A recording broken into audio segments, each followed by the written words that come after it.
जवान था, लेकिन 22 दिन की उस लड़ाई के दौरान हम 15 जवानों की टीम को तोलोलिंग पहाड़ी के ऊपर अमनीसन और राशन पानी ले जाने का जो काम मिला, 22 दिन में 15 में से हम 3 जवान ऐसे थे जो सुबह 5:30 बजे चलते थे, रात को 2:30 बजे पहुंचते थे, फिर 2 घंटे में नीचे आते थे।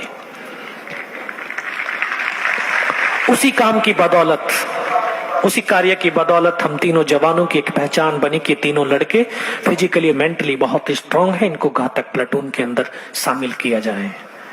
तभी हमारे एक कमीशन होकर के एक लेफ्टिनेंट बलवान सिंह आए थे, उनको उस टीम की कमान दी गई। 1-2 दिन का रिहर्सल का समय मिला और आखिरकार हमने 2 जुलाई को उस पहाड़ी पर चढ़ना शुरू कर दिया। साथियों, उस पहाड़ी पे सिर्फ रात को चढ़ सकते थे, दिन पे नहीं, क्योंकि हाइट 16,500 फीट, जो कि दुश्मन दूर से दूर हमें आसानी से बर्बाद कर सकता था। तो अपने आप को छुपाते हुए, सरप्राइज मेंटेन करते हुए उनके नजदीक तक पहुंचना बहुत जरूरी था। तो इसलिए रात भर चलते थे, दिन भर पत्थरों में चुपचाप छुपे रहते थे।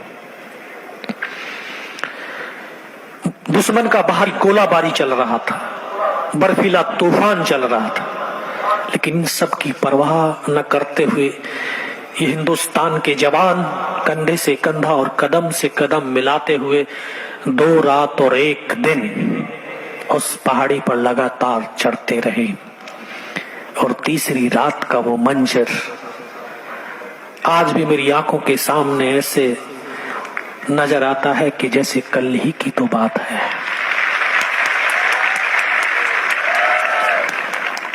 मुझे याद है सुबह का वक्त रहा होगा,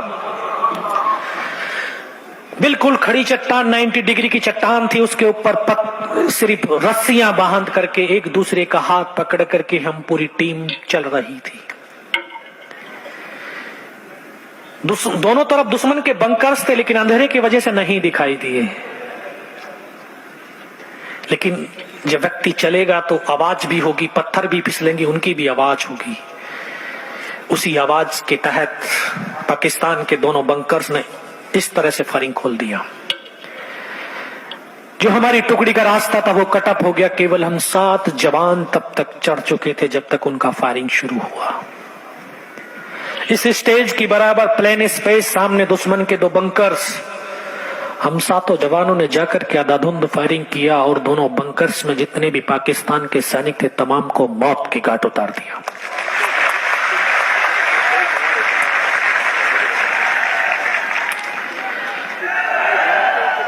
सुबह की फर्स्ट लाइट हो चुकी थी। टाइगर हिल टॉप वहां से मात्र 50-60 मीटर रहा होगा, जहां पर उनकी एक पूरी कंपनी की डिप्लॉयमेंट थी। उन्होंने देखा कि हिंदुस्तान की फौज यहां तक पहुंच गई है। इतना जबरदस्त हमारे ऊपर गोलाबारी किया कि साथियों, हमारी ऐसी परिस्थिति थी कि एक कदम आगे रखते हैं तब भी हमारी मौत है और एक कदम पीछे रखते हैं तब भी हमारी मौत है। मरना निश्चित था, लेकिन हिंदुस्तान के सैनिक, चाहे उसका शरीर गोलियों से छलनी क्यों ना हो जाए, अगर उसके शरीर के अंदर रक्त का एक भी कतरा बचता है और उसके शरीर में अगर आखिरी सांस भी बचती है तो उसके कदम दुश्मन की तरफ बढ़ते हैं, उसके कदम कभी पीछे की तरफ नहीं हटते। जो हमारे देश और सेना की बहुत बड़ी ताकत है। हमने सोचा मरना ही तो है, मरने से पहले जितने ज्यादा से ज्यादा हम पाकिस्तानियों को मौत के घाट सुला सकते हैं हम सुलाएंगे।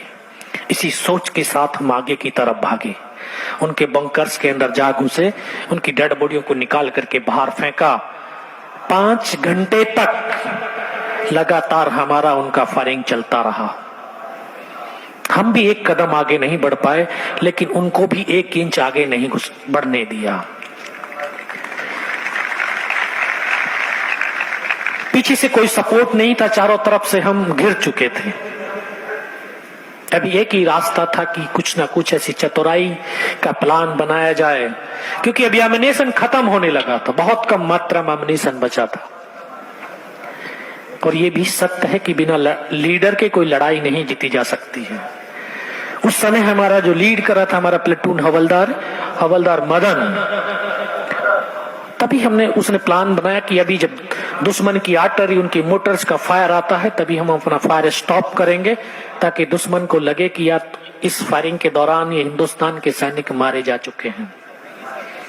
जब दुश्मन की आर्टलरी मोटर्स ने फायर किया, उसी फायरिंग के दौरान हमने अपने फायरिंग को बंद कर दिया, और जब 20-25 मिनट तक हमारी तरफ से कोई फायरिंग नहीं हुआ तो शायद दुश्मन ने भी सोचा या तो इनका अम्युनिशन खत्म हो गया, ये मारे जा चुके हैं।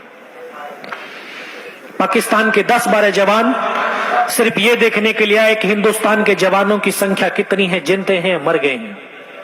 3 अलग अलग पत्थरों के पास हमने आपस में कोऑर्डिनेट किया हुआ था कि जब दुश्मन पत्थरों से निकल करके हमारे सामने आएगा एक साथ फायर खोलेंगे, और जब दुश्मन ऐसे निकल करके आया तो एक साथ हमने फायर खोला। उनमें से 1-2 बचा होगा, सबको मौत की नींद सुला दिया। अब हमारे पास अम्युनिशन भी था, हथियार भी था, उन्हीं का हथियार उन्हीं का अम्युनिशन लेकर के हमने आधाधुंध फायरिंग शुरू किया।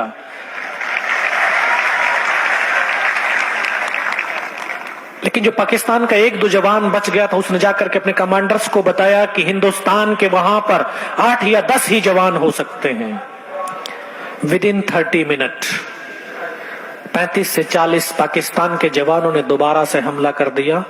हमला इतना जबरदस्त, जितने भी उनके पास हैवी वेपन थे, बड़े बड़े हथियार थे, तमाम हथियारों का 20 मिनट तक आधाधुंध गोलाबारी शुरू किया। हमें सर नहीं उठाने दिया, और फिर अल्लाह अकबर के नारे लगाते, पत्थर फेंकते हुए, ग्रेनेड फेंकते हुए नजदीक आने लगे। तो हमने भी अपना फायर स्टॉप कर दिया, क्योंकि हम जानते थे कि अगर हमारा फायर खुलता है तो हमारी लोकेशन जाहिर हो जाएगी। हम उनको नजदीक आने का इंतजार करने लगे। जब काफी नजदीक आए तो हमारी एक LMG लाइट मशीन गन वो उनको नजर आ गई। उसी के ऊपर सीधा उन्होंने RPG का राउंड दाग दिया। वो वेपन हमारा डैमेज हो गया। उसको चलाने वाले नए जवान थे, उनको भी आकर के जब पत्थर लगे तो हमारे कमांडर्स प्लेटून हवलदार की तरफ वो दौड़े। वो प्लेटून हवलदार के आखिरी शब्द आज भी मेरे कानों में गूंजते हैं। उस वेपन के जस्ट बाईं तरफ में बैठ करके फायर कर रहा था तो उन्होंने मुझे आवाज दी, योगेंद्र इस LMG को उठा करके फेंक। इस वेपन के सिवा आज दुनिया में कोई बचाने वाला नहीं है। मैं उस हथियार को उठा करके उनकी तरफ फेंक तो दिया, मेरी नजर ऊपर की तरफ गई तो देखता हूं कि जिस पत्थरों से हम फायर कर रहे थे उसी के ऊपर 7 पाकिस्तान के जवान खड़े हुए थे। मैं कह, सर ये तो बहुत नजदीक आ गए, कहां पर हैं ये खड़े हुए? शायद मेरी आवाज उन तक पहुंची होगी, ऊपर से सीधा ग्रेनेड फेंका। तो मेरे एक साथी पीछे लाइन पोजीशन से फायर कर रहा था, दोनों के बीच में आकर के ग्रेनेड फटा और उसकी यहां से उंगली कट करके दूर जाकर के पड़ी। तो जिसको चोट लगती है दर्द का एहसास उसी को होता है। उसको लगा कि उसका हाथ कट गया है। उसने बोला कि मेरा हाथ कट गया। मैं पीछे की तरफ मुड़ करके देखा, मैं कहा नहीं हाथ नहीं सर, उंगली कटी है। उनको फर्स्ट एड दिया। फर्स्ट एड देने के बाद तभी एक और जवान जख्मी हो गया। सभी ने बोला कि आप लोग फायर नहीं कर सकते हैं तो आप ऐसे करो, नीचे की तरफ कूद जाओ, हो सकता है अपनी टीम चढ़ सकती है तो चढ़ाने की कोशिश करना, लेकिन आप चले जाओ नीचे की तरफ। साथियों, अभी तो किताबों के अंदर पढ़ करके गया था कि एक सैनिक दूसरे सैनिक के लिए अपने आप को कुर्बान कर देता है। आज तो देखने को मिल रहा था कि सैनिक न कोई धर्म देखता, न कोई जाति देखता, न क्षेत्र देखता, सिर्फ एक वर्दी को देख करके अपने आप को उसके लिए कुर्बान कर देता है।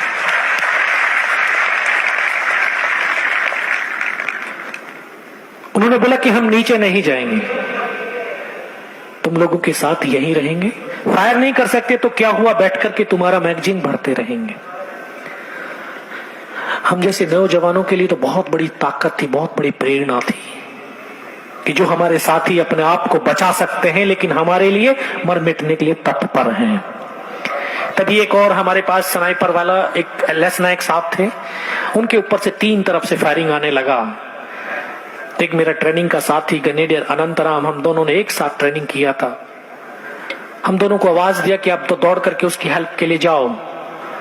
तो वहां से हम हरकत किया उस साथी को हेल्प करने के लिए।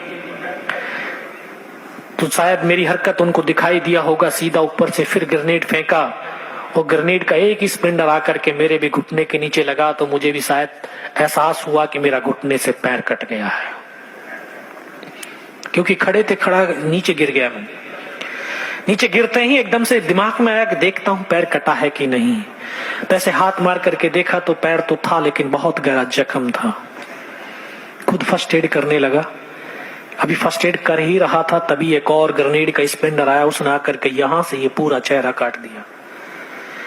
इसको कटने के बाद आंखों से दिखाई देना बिल्कुल बंद हो गया। बहुत देर तक आंखें खोलने की कोशिश करी, लेकिन कुछ भी नहीं दिखाई दिया। और जब आंखें खुली तो देखता हूं ऊपर से नीचे तक लहू लुहान और नाक से खून की धार बह रही थी। तो वहां पर उनका एक स्लीपिंग बैग पड़ा हुआ था। बहुत देर तक ब्लड साफ करता रहा, लेकिन खून बहना बंद नहीं हुआ।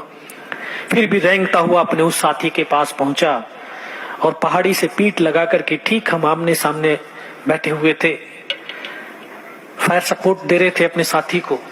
मैं उनको बोला कि सर आप ऐसे कीजिए कि फर्स्ट एड कर दीजिए। उन्होंने मुझे आदेश दिया कि पहले फायर कर, थोड़ी देर के बाद में मैं फर्स्ट एड करता हूं। तो मैं साथियों देख रहा था कि मैं फायर करता रहता, उनकी तरफ देखता रहता। कुछ देर के बाद उन्होंने अपनी फील्ड पट्टी निकाली, उसकी पॉलिथीन फाड़ने के लिए यहां तक हाथ पहुंचा था और यहां पर आकर के उनको गोली लगी।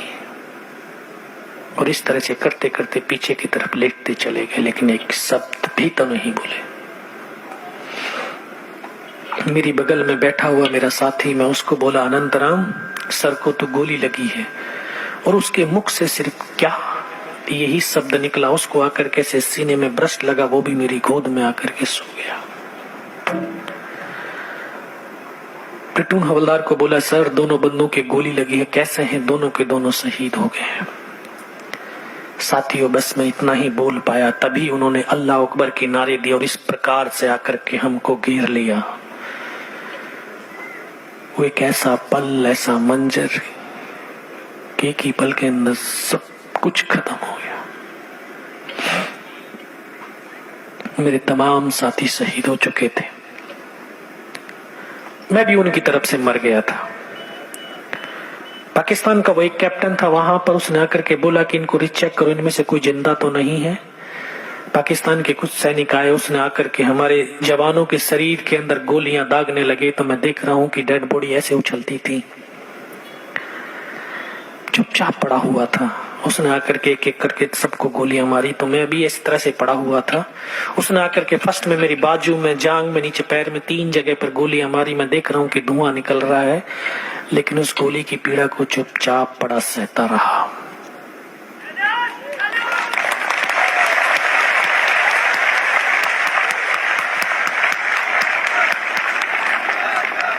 जब वो गोली मार करके चला गया, तब अपने मन के अंदर एक विश्वास पैदा किया कि अगर इसने सर और सीने में गोली नहीं मारी, चाहे मेरा हाथ या पैर दोनों ही काट करके क्यों ना ले जाए, मैं उठ तक नहीं करूंगा और मैं जिंदा भी रहूंगा।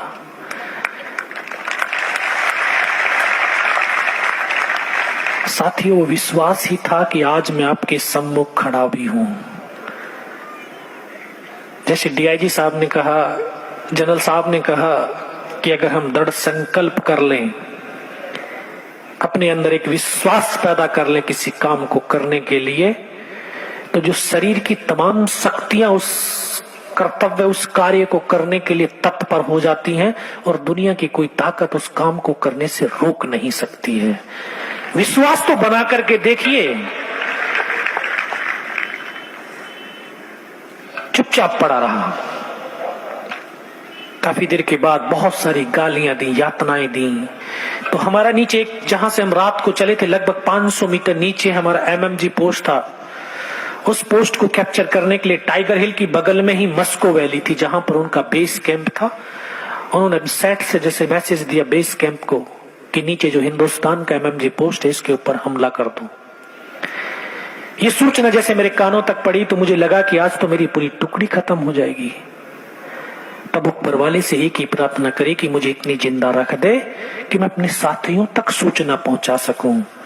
और दोस्तों, बिल्कुल सत्य का निस्वार्थ भाव और सच्ची श्रद्धा के साथ उस परम पिता परमेश्वर वाहे गुरु अल्लाह भगवान जिसके भी नाम से हम पुकारते हैं वो शक्ति जरूर साथ देती है। चुपचाप पड़ा रहा। बहुत देर के बाद उनके उस कमांडर ने बोला कि इनके वेपन उठा लो, तो उनका एक जवान आकर के दोबारा से गोलियां मारने लगा, दूसरा वेपन उठा रहा था। उसने आकर के उसी रोटेशन से दोबारा से गोलियां मारी, फिर भी मेरी बाजू में पैर में गोली मारी, और जब एक कदम आगे चला तो उसने राइफल जब सीने की तरफ करी तब लगा ये योगेंद्र अब नहीं बचेगा। लेकिन कहते हैं कि जाको राखी साइयां मार सके ना कोई।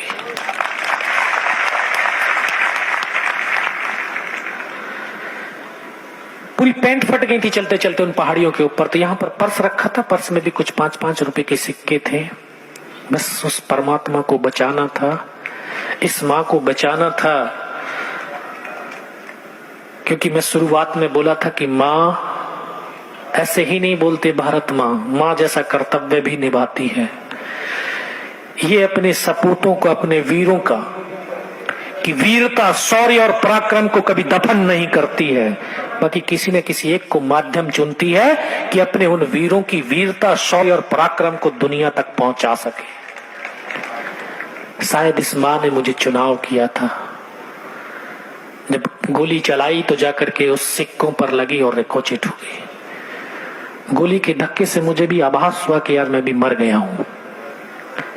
पाकिस्तान का दूसरा सैनिक आया, उसने आकर के मेरा AK-47 उठाया और वापस मुड़ा। शायद उसका पैर मेरे पैर से टकराया होगा, तो मुझे एकदम से चेतना आई, होश आया, लगा कि यार तू तो जिंदा है। तब एक अंतरात्मा से आवाज आया कि योगेंद्र अभी तक नहीं मरा तो अब मरेगा भी नहीं।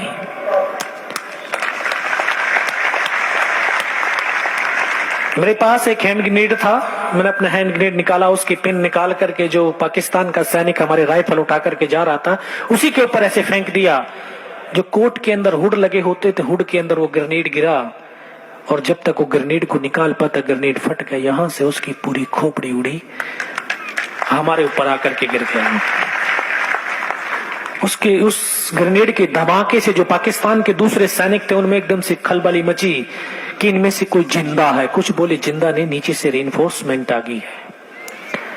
साथ ही वही एक मौका था कि मैं अपनी भारत मां के लिए कुछ विशेष कर गुजर सकता हूं। मैंने बिना पल गंवाए हुए पाकिस्तान के उस सैनिक की राइफल को उठाने के लिए दोनों हाथ बढ़ाए, लेकिन ये हाथ तो हिला ही नहीं।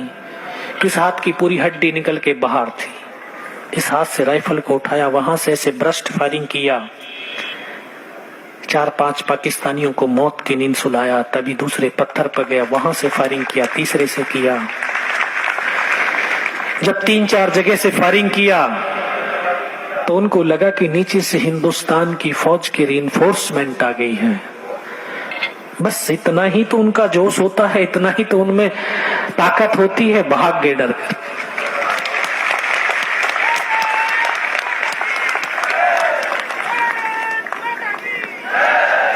तीन 4 मीटर रेंगता हुआ जब आगे गया तो जाके देखता हूं सामने उनका लंगर चल रहा है, उनके लिविंग टेंट लगे हुए हैं, उनकी जो बड़े हथियार मोटर पोजीशन थी वो वहां से क्लियर नजर आ रही है। तमाम को वहां से देखा, पूरी सूचना एकत्रित किया, क्योंकि मुझे तो मालूम था कि अभी मेरी दूसरी टीम अटैक के लिए आएगी। जितनी ज्यादा से ज्यादा इंफॉर्मेशन वहां तक पहुंचा सकूं, अपने साथियों तक दे सकूं, ये मेरे लिए बड़ी सौभाग्य की बात होगी। सब कुछ वहां से देख करके वापस मुड़ा, क्योंकि उस समय जहन के अंदर एक ही पागलपन था, अपने साथियों को बचाना है, अपने पोस्ट को बचाना है। मैं वापस रेंगता हुआ, खिसकता हुआ अपने साथियों तक पहुंचा तो एकदम से लगा कि हो सकता है कि मेरी तरह कोई मेरा साथी जीवित होगा। दोस्तों आकर के देखने लगा, किसी का पूरा सर निकला हुआ बाहर था, किसी के पूरे फेफड़े निकले हुए बाहर थे। बहुत देर बैठ करके रोता रहा। इतनी असहनीय पीड़ा होने लगी, क्योंकि हड्डियां जब आपस में टकराने लगी। इस हाथ को ऐसे बांधने की कोशिश किया, लेकिन हाथ बंधा नहीं। ऐसा लगा कि शायद ये कट गया है। फिर लगा कि कट गया तो इसको तोड़ कर ही फेंक देता हूं। इसे पकड़ करके तोड़ने की भी कोशिश करी, लेकिन टूटा ही नहीं। फिर इसको उठाया, पीछे कमर पे फेंका, बेल्ट में फंसाया। सोचता रहा कि जाऊं कहां, किधर जाऊं। 2.5 साल की सर्विस, 19 साल की उम्र, न सर्विस का तजुर्बा न उम्र का अनुभव। अब ये भी तो पता नहीं कि रात को किन रास्तों से चढ़ करके हम आए हैं, किधर हिंदुस्तान है, कहां पाकिस्तान है। चारों तरफ तो पहाड़ी पहाड़ी और बर्फ ही बर्फ थी, कुछ भी तो नजर नहीं आ रहा था। साथियों, जैसे मैं पहले बताया कि अगर निस्वार्थ भाव से उस परम पिता परमेश्वर को याद करते हैं तो शक्ति जरूर साथ देती है। तभी एक आवाज सुनाई दी जिसने बोला, बेटा इस नाले से नीचे की तरफ चला जा। मैं बिना कुछ सोचे समझे उस नाले में लुढ़क गया। लुढ़कते लुढ़कते बहुत नीचे पहुंचता हूं, एकदम ऐसे गड्ढा आ गया। एक हाथ से पत्थर पकड़ करके लटका हुआ था। तभी मुझे एहसास हुआ कि शायद मैं पाकिस्तान की तरफ आ गया हूं। नीचे की तरफ देखा तो मेरे साथी मुझे नजर आए, उनको आवाज दिया, तोड़ करके मुझे निकाल करके लेके गए। लेकिन कोई ये नहीं कह रहा था कि जिंदा रहेगा, सबको लगा कि थोड़ी बहुत देर में मर जाएगा। लेकिन मैं सबको बोला कि नहीं, मुझे कुछ नहीं होगा, सिर्फ पोस्ट को बचा लीजिए कैसे भी करके। कमांडिंग ऑफिसर साहब को सूचना दिया कि इस प्रकार से एक लीडिंग सेक्शन का जवान बच करके आया और इस प्रकार की सूचना दे रहा है। ये दिन के लगभग 1:30 या 2 बज रहा होगा। सीओ ने बोला, इस लड़के को जल्दी से जल्दी मेरे पास पहुंचाइए। वर्दीधारी जानते हैं, आप लोगों के इधर भी पहाड़ियां हैं, चढ़ना, पहाड़ियों पे चढ़ना बहुत आसान है लेकिन उतरना बहुत मुश्किल है, वो भी कैजुअलिटी को लेकर के। जवान मुझे कंधे पे डाल करके पीछे की तरफ लाने लगे। सीओ साहब के पास पहुंचते पहुंचते शाम हो गई थी और इतना ब्लड निकल चुका था कि मुझे भी दिखाई देना बिल्कुल बंद हो गया था। सीओ साहब ने बोला, बेटा मेरे को पहचानता, मगर सब आवाज सुनाई दे रही लेकिन दिखाई कुछ नहीं दे रहा। बोला, मैं तेरा commanding officer colonel Kushal Chand Thakur. मैं, जय हिंद साहब, बहुत तेज सर्दी लग रही है।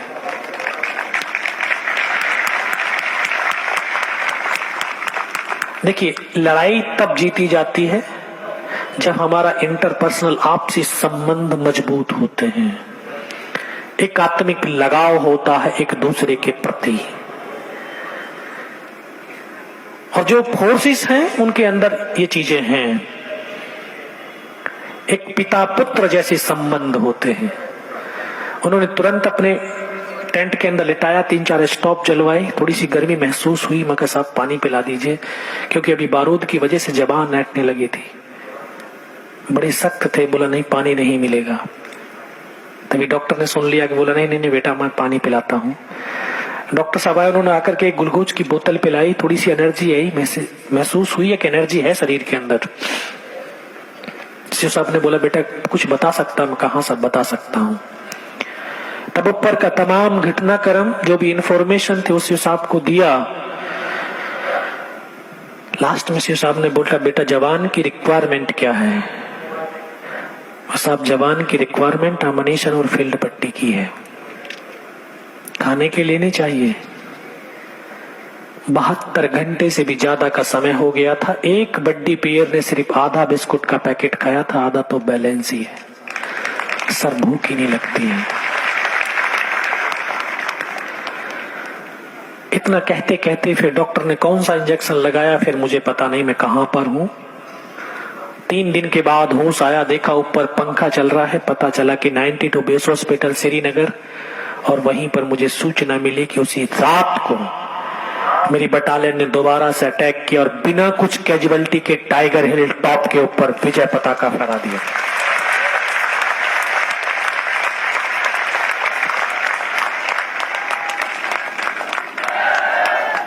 टाइगर हिल की जीत के बाद कारगिल युद्ध का यू टर्न हो चुका था। मुझे भी base hospital Delhi cantt refer कर दिया गया, और 16 महीने के ट्रीटमेंट के बाद मैं वापस आज भारतीय सेना में सेवारत हूं और बाड़मेर की धरती इन पावन लोगों के बीच हूं। ये मेरे लिए सौभाग्य की बात है, बहुत गर्व की बात है।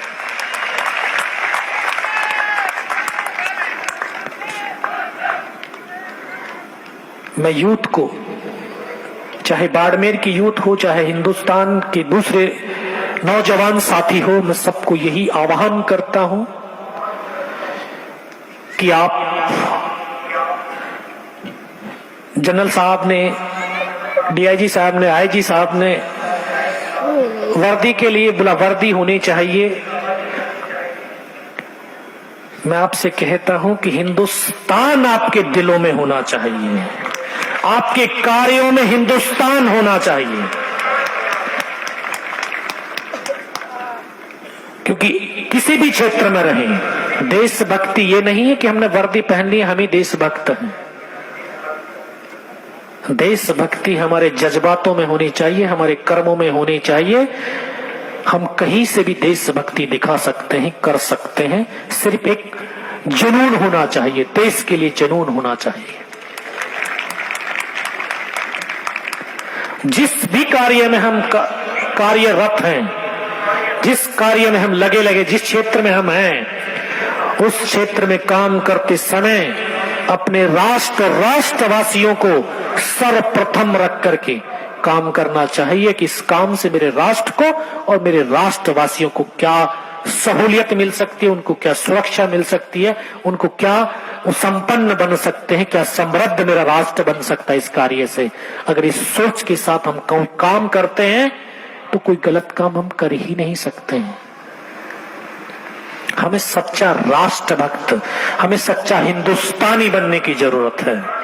अगर आप लोग, जो मेरे देश की युवा शक्ति बैठी है, अगर आप एक सच्चे हिंदुस्तानी बन गए तो आप एक अच्छे डॉक्टर भी बन सकते हैं, एक अच्छे पुलिस आईएएस ऑफिसर भी बनते हैं, आईपीएस ऑफिसर भी बन सकते हैं, आर्मी ऑफिसर भी बन सकते हैं, आप हर बन सकते हैं। लेकिन उन सब से पहले जरूरी है कि अच्छा हिंदुस्तानी बनना।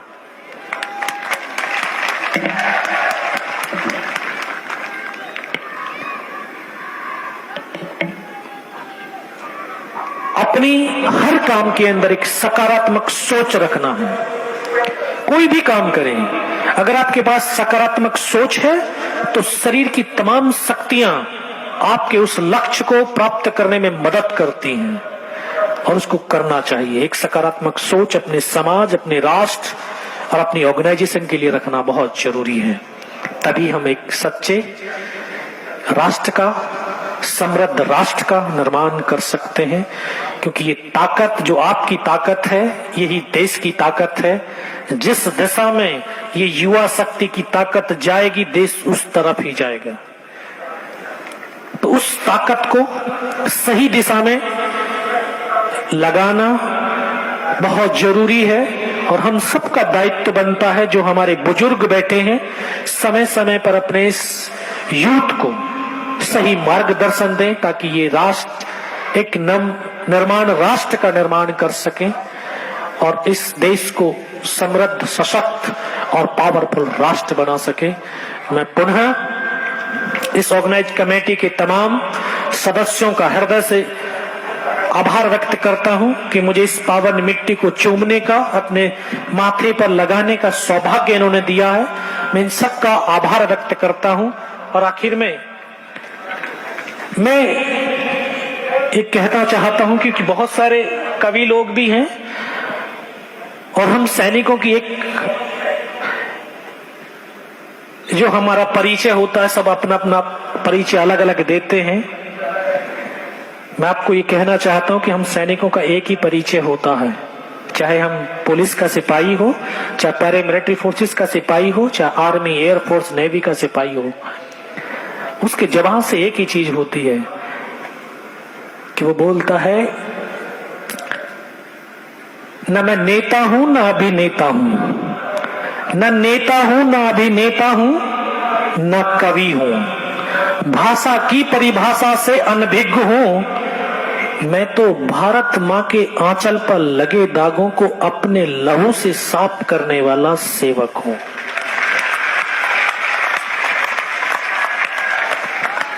तो हम तो सेवक हैं और हम सब सेवक हैं। आप जो यूथ है वो भी अपने आप को देश का सिपाही समझे। आपके पास अभी ये वर्दी नहीं है तो वो हिंदुस्तान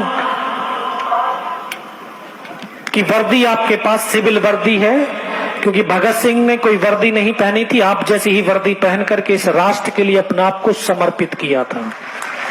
तो आपके अंदर वो जुनून होना चाहिए राष्ट्र के लिए। अंत में मैं पुनः जो हमारे शहीद परिवार हैं उनको नमन करता हूं।